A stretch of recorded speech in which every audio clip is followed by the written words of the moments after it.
Hello बच्चों, देखो बच्चे इस वीडियो में आपके लिए लेकर आया हूँ क्वेश्चन सेकंड 7.1 का क्वेश्चन सेकंड। क्या है बच्चे, देख क्या कि find the distance between the points 0,0 and इतना। तो बोल रहा है कि बच्चे can you now find the distance between 2 points A and B. अब देखो बच्चे, आपको पता 0,0 कहाँ होता है, ओरिजिन पे होता है। ये रहा बच्चे, देखो ये क्या होता है बच्चे, 0,0 और ये 36 क्या है, 15 है। तो बच्चे फर्स्ट क्वाड्रेंट में जाएगा, कहीं पे यहाँ कहीं पर होगा। मान लेते 36 15, बोला इनके मान लेते बच्चे ये पॉइंट है, ये ए ये बी, इन दोनों पॉइंट के बीच के डिस्टेंस फाइंड करना है। तो सिंपल बच्चे, क्या इसमें दिक्कत है, यहाँ पर पॉइंट देख लेते हैं। क्या ए पॉइंट क्या है, लेट ए इक्वल टू क्या मान लेते हैं बच्चे, यहाँ पे 0,0 एंड बी कितना कर लेंगे बच्चे हम 36,15।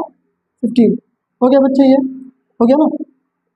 आइए देखते हैं बच्चे, डिस्टेंस फार्मूला लगाएंगे। क्या डिस्टेंस फार्मूला क्या होता है, x2 माइनस x1 का whole square plus y2 minus y1 का होल स्क्वायर। देख बच्चे, फार्मूले आपको याद होना चाहिए। अगर फार्मूले आपको याद नहीं है तो आप नहीं कर पाओगे, या आपको दिक्कतें आएंगी, है ना। फार्मूले अच्छे याद कैसे होंगे, फार्मूले बार बार प्रैक्टिस करने से। जितने क्वेश्चन बार बार प्रैक्टिस करोगे उतने आपको आते आएंगे बच्चे। फिर आइए देखते हैं क्वेश्चन, देखते हैं, घबराने की जरूरत नहीं है।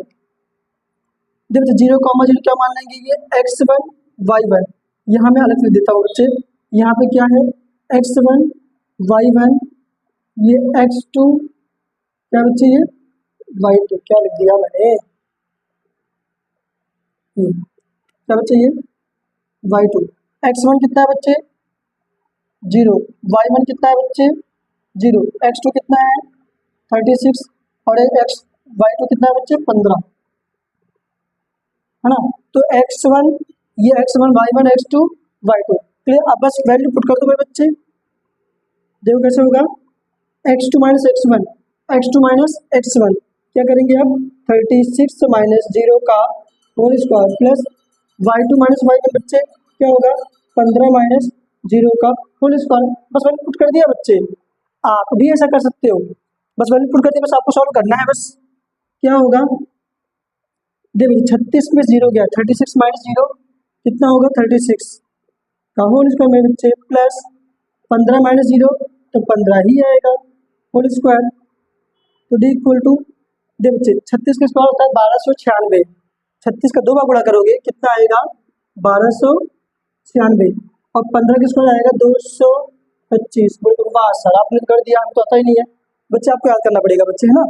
ये बच्चे क्लास 8th में square and square root chapter था ना बच्चे, आपको याद होना चाहिए बच्चे। तो क्या 15 का स्क्वायर 25 और 36 का स्क्वायर 1296। अगर आपको ये करना पड़ेगा, बार 36 गुणा करोगे, 15 गुणा करोगे तो टाइम लग जाएगा बच्चा, अगला बच्चा करके बैठ जाएगा, है ना बच्चे। तो मैं आपको सजेस्ट कर रहा हूँ बच्चे, ये वीडियो देखो सजेस्ट कर रहा हूँ, क्या 40 तक 50 तक लगभग आपको स्क्वायर रूट एंड स्क्वायर आपको याद होने चाहिए। क्लियर। आइए इसको ऐड कर लेते हैं बच्चे, ऐड करते हैं। देखो क्या कैसे ऐड करेंगे, इकाई में इकाई ऐड करेंगे। 6 5 11, 11 के एक हाथ से लगा 1, 9 2 11 1 12 2 हाथ से लगा 1, 2 2 4 ना बच्चे, और ये 1। फिर देखते हैं कहीं गलती हो जाती है, 5 6 5 11 एक हाथ से लगा 1, 9 2 11 1 12 2 हाथ से लगा 1, 2 2 4 1 5 आएगा बच्चे ना, कितना आएगा 5 और एक आ गया 1521। अब 1521 का स्क्वायर रूट क्या होगा बच्चे, ये बड़ी बात है। हाँ अब इसका तो याद नहीं है, देख बच्चे कैसे निकालते हैं। देखो 1521 है, मान लो आपको याद नहीं है, ठीक है। अब भाई को यहाँ 4 लिखा होता है ऐसे, आप कहते हैं कि अक्सर इसका 2 होगा, 9 लिखा होता है क्या कहते हैं अक्सर इसका 3 होगा, इसका कैसे निकालोगे आप। तो दिखा रहा हूँ बच्चे, देख लो बच्चे, सीख लो आराम से। यहाँ पे किराए से पेयर बना लो, इसे बना लिया। यहाँ पे हमें 15 लाना है, यहाँ पे जो डिजिट लिखोगे वही डिजिट यहाँ लिख के गुणा करना पड़ता है। अगर मैं 4 लिखूंगा यहाँ पे, 4 यहाँ पर लिखना पड़ेगा, तो 4 4 जा 16 जो कि 15 से ज़्यादा हो जाएगा। कितना लिखूंगा यहाँ पे, केवल 3। फिर से यहाँ जो डिजिट लिखोगे वही डिजिट सेम यहाँ लिखना पड़ता है आपको, और इन दोनों का मल्टीप्लाई करके यहाँ लिखना पड़ता है। क्लियर। लेकिन देखो ऐसे मत कर देना कि यहाँ 3 लिखा है, यहाँ पे 7 कर देता हूँ, या 5 कर देता हूँ, 3 5 जा 15 कर दिया, ऐसे नहीं करना। सेम डिजिट लिखने होते हैं। अगर आप 3 लिखा तो यहाँ पर 3 लिखना पड़ेगा, अगर यहाँ 4 लिखा, यहाँ भी 4 लिखना पड़ता है।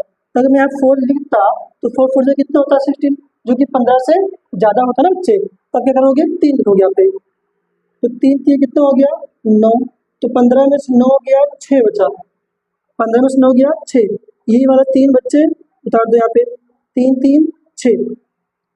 ध्यान बच्चे, काफ़ी बच्चों की समझ में दिक्कत होता है, लेकिन आप ध्यान दोगे थोड़ा सा समझ में आ जाएगा, है ना बच्चे। आइए देखते हैं फिर से, क्या 3 3 6 हो गया। अब ये जो पेयर में इकट्ठा उतरता है, अब ऐसा कोई टेबल पढ़ो ताकि लास्ट में 1 आता हो। 1 किस किस टेबल में आता है, 1 के स्क्वायर में 1 आता है ना बच्चे, और किस टेबल में आएगा 9 के स्क्वायर में 9 आएगा, 9 के स्क्वायर में 1 आएगा, 9 9 जा 81। 1 किसके स्क्वायर में आ रहा है 9 के स्क्वायर में और 1 के स्क्वायर, और 1 से लेकर 9 तक आप कोई भी कर लो नहीं आएगा। 2 2 जा कितना होगा 4, 3 जा 9 आ रहा है, 4 4 जा 60 लास्ट में 6 आ रहा है, 5 5 25 लास्ट में 5 आ रहा है।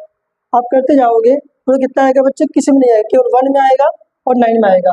इसका मतलब बच्चे यहाँ पे बच्चे 9 लिखाएंगे, 9 यहाँ लिखता हूँ, 9 यहाँ लिखता हूँ मैं, 9 9 जा 81, 81 का 1 कैरी 8, 9 6 जा 54, 54 में 8 ऐड करो बच्चे, तो 54 में 6 ऐड कर लो, कितना हो गया 60, और 60 में 2 ऐड कर लो, 62 में बच्चे ये होगा कट गया, कितना आया 39। इसका मतलब हम जान गए ये होगा भैया 39 मल्टीप्लाई 39, यहाँ से D इक्वल टू 39 क्या यूनिट, तो निकल आया बच्चे हमारा आंसर। बस यही था। अगर बच्चे आपको समझ में नहीं आया बच्चे, ये जो क्वेश्चन ये जो मैंने सिखाया है इसका थोड़ी ना, इसका अगर आपको समझ में नहीं आया और पार्ट था, मैं आपको ये आपको आने चाहिए। अगर नहीं आ रहा है तो बताना, इसके लिए मैं आपके लिए फुल वीडियो बना दूंगा, पूरा जड़ से समझा दूंगा बच्चे, है ना। ये बहुत इंपॉर्टेंट है बच्चे। ऐसे कई सारे एग्जाम ऐसे होते हैं, कई सारे क्वेश्चन ऐसे होते हैं जो इसे बड़े बड़े स्क्वायर दे देते हैं, हम निकाल ही नहीं पाते, याद करना पड़ता है। कितना याद करोगे भाई, तो निकालना सीख लेना ऐसे। अगर आपको दिक्कत आ रहा है तो बताना, कमेंट कर देना, तो मैं इसके लिए अलग से वीडियो अच्छा वाला बना दूंगा बच्चे, है ना। पढ़ाई करते रहो बच्चे।